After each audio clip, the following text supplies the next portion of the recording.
Okay guys, here's the finished product. It's just a try to get a nice sky in the background, contrasting against the forest. I call this deep forest. So let's zoom in and take a look. What we have here is impression of weeds and grass and bushes throughout the painting. As you get closer to the background, you see that. You see some birds flying overhead and some more birds up in the brush, hiding up in here.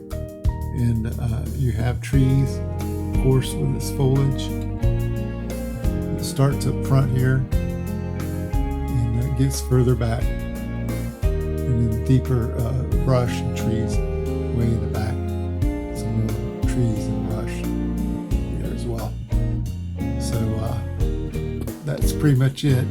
I like the sky, the impressions of clouds. You got your darker and lighter areas, and they contrast well.